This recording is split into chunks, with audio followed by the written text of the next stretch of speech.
আমরা এখন যেটা নিয়ে আলোচনা করব এটা হচ্ছে টেরিডোফাইটা, একটা উদ্ভিদ টেরিস উদ্ভিদ নিয়ে আলোচনা করব। আচ্ছা, প্রথমে জেনে নিই টেরিস উদ্ভিদ এটা হচ্ছে ফার্ন জাতীয় উদ্ভিদ।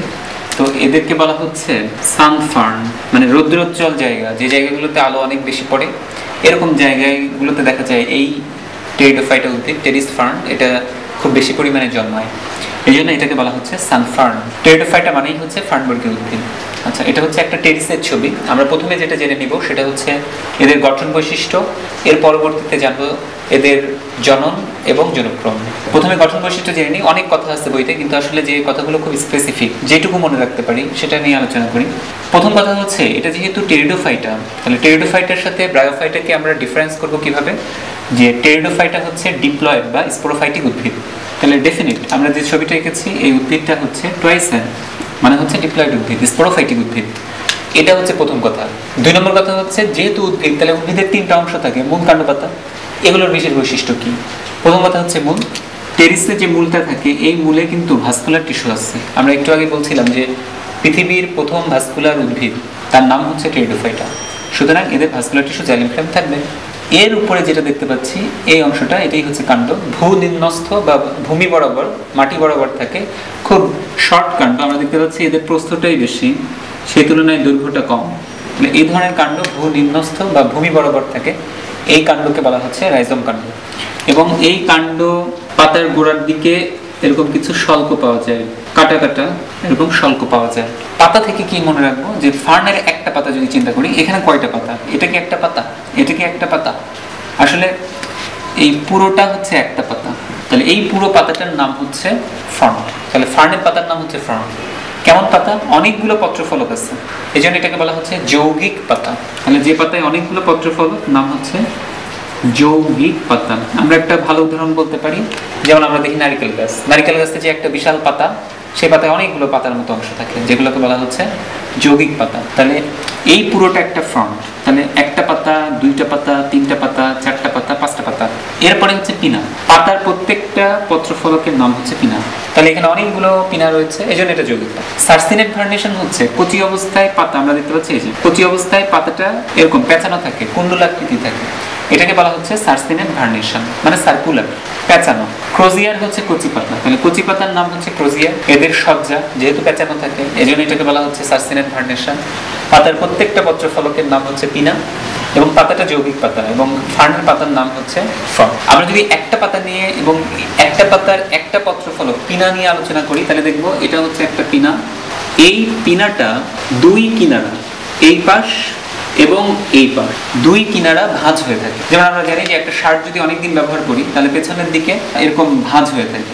তেমনি ভাবে এই পাতার এই দুই কিনারা যদি ভাঁজ হয়ে থাকে, আবার এটাও বলা যায় যেমন একটা উদ্ভিদে যখন পাতাটা ঝরে পড়ে, শুকনো পাতা যেমন ভাঁজ হয়ে থাকে, এই পাতার দুই কিনারা ভাঁজ হয়ে থাকে, এভাবে ভাঁজ হয়ে থাকে। এপাশেও ভাঁজ হয়ে থাকবে, আবার এপাশেও ভাঁজ হয়ে থাকবে। আচ্ছা, একটা স্ট্রেট পাতাকে যদি আমরা প্রস্থচ্ছেদ করি, তাহলে দেখা যাবে এমন হবে। কিন্তু যেহেতু এটা ভাঁজ হয়ে আছে, দুই পাশ এরকম ভাঁজ হয়ে আছে, এটাকে যদি আমরা প্রস্থচ্ছেদ করি, তাহলে দেখা যাবে এই যে ভাঁজ হয়ে থাকা অংশ, মাঝখানে পাতা, এই পাশে আর একটা ভাঁজ হয়ে থাকা অংশ। তাহলে আমরা দেখছি নর্মাল পাতার প্রস্থচ্ছেদ এমন, কিন্তু যদি দুই কিনারে এরকম ভাঁজ হয়ে থাকে, তাহলে ওটাকে প্রস্থচ্ছেদ করলে জিনিসটা এমন হবে। আমাদের বইতে এটার ঠিক অর্ধেক এই ছবিটাই দেওয়া আছে। তাহলে আমরা এই ছবিটাকে একটু বড় করে দেখি, ছবিটা কেমন হবে। এই পুরো পাতার অর্ধেক ভাঁজ হয়ে যাওয়া অংশ এটা যদি আমরা বলি এটা হচ্ছে পাতা। দেখা যায় এই ভাঁজ হয়ে থাকা অংশ, এই অংশ, এটার নাম হচ্ছে ঢাকনির মতো যে অংশটা থাকে, এটার নাম হচ্ছে ফলস ইন্ডুসিয়াম। এটাকে কেন ফলস ইন্ডুসিয়াম বলে আমরা একটু পরে আসছি। এই দুই প্রান্তে, পাতার দুই প্রান্তে এখানে যে টিস্যুগুলো তৈরি হয়, এগুলো এক একটা হচ্ছে স্পোরাঞ্জিয়া, এরকম স্পোরাঞ্জিয়া তৈরি হয়। তাহলে এটা হচ্ছে স্পোরাঞ্জিয়া, এটা হচ্ছে আরেকটা স্পোরাঞ্জিয়া, এটা হচ্ছে আরেকটা স্পোরাঞ্জিয়া। এই সবগুলো স্পোরাঞ্জিয়া পাতার কিনারার যে জায়গা থেকে আসে, এই জায়গাটা আমরা এটা বলতে পারি, এটার নাম হচ্ছে প্লাসেন্টা, অথবা এটার নাম হচ্ছে অমরা। তাহলে পাতার কিনারা ভাঁজ হয়ে থাকে, ভাঁজ হয়ে যেটা তৈরি করে এটার নাম ফলস ইন্ডুসিয়াম। পাতার কিনারা এই পাশেও হবে, আবার এই পাশেও হবে, এবং যে কোষগুলো থেকে বা যে টিস্যু থেকে এই স্পোরাঞ্জিয়াগুলো তৈরি হয়, এখানে আমরা তিনটে স্পোরাঞ্জিয়া দেখতে পাচ্ছি, এই অংশটার নাম হচ্ছে অমরা বা প্লাসেন্টা। এগুলো প্রত্যেকটা স্পোরাঞ্জিয়া কিন্তু পুরোটাকে একসাথে বলা হচ্ছে সোরাস। অনেকগুলো সোরাস মিলে সোরাই, তাহলে এই পুরোটা হচ্ছে সোরাস। তাহলে সোরাস তৈরিকারী টিস্যুর নাম হচ্ছে প্লাসেন্টা বা অমরা। আবার এইভাবে বলতে পারি যে স্পোরাঞ্জিয়া তৈরি করে যে টিস্যু তার নামও হচ্ছে অমরা। আমরা যদি একটা স্পোরাঞ্জিয়া নিয়ে দেখি, তাহলে একটা স্পোরাঞ্জিয়া দেখবো দেখতে এমন। স্পোরাঞ্জিয়াতে বৃন্ত থাকবে আর একটা থাকবে মস্তক। এটা ধরনের একটা মস্তক। এই মস্তকে যেটা পাওয়া যাবে এরকম বাইরের দিকে কিছু কোষ পাওয়া যাবে এমন। তাহলে আমরা একটা স্পোরাঞ্জিয়া, এই ছবিটা হচ্ছে একটা স্পোরাঞ্জিয়া।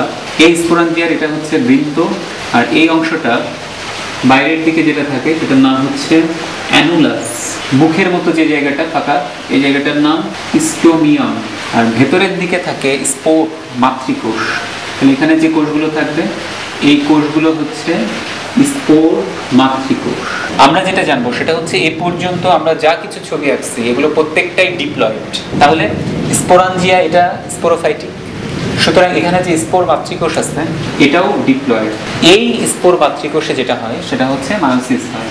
তাহলে মনে রাখবো মা মায়োসিস, মায়ে মায়োসিস হয়। তাহলে স্পোর মাতৃকোষে যখন মায়োসিস হয় তখন এক একটা স্পোর মাতৃকোষ 4টা করে স্পোর তৈরি করে। তাহলে এখানে যদি স্পোর মাতৃকোষ 16টা থাকে, তাহলে মায়োসিস প্রক্রিয়ায় যে স্পোর তৈরি হয় সেটার সংখ্যা হবে 64, এবং এটা অবশ্যই হ্যাপ্লয়েড হবে। তাহলে আমরা প্রথমেই যেটা বলে দিচ্ছিলাম যে স্পোরোফাইটিক মানে ডিপ্লয়েড, কিন্তু কিছু স্পোর জাতীয় কোষ ডিপ্লয়েড, কিছু স্পোর হ্যাপ্লয়েড।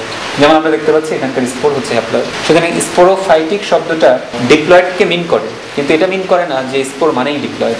তাহলে স্পোর মাতৃকোষ এটা টুয়াইস এন, এবং স্পোর মাতৃকোষে মায়োসিস স্পোর তৈরি হয় সেটা হচ্ছে এন বা গ্যামিটোফাইট। তাহলে এই স্পোর যেহেতু এখানে তৈরি হচ্ছে, কোষের সংখ্যা বেড়ে গেল, তাহলে কি হবে এই জায়গাটায় অনেক বেশি চাপ বাড়বে, বাইরের দিকে চাপ বাড়বে। চাপ বাড়লে যেটা হবে সেটা হচ্ছে এই জায়গাগুলো পুরো প্রাচীর দ্বারা তৈরি।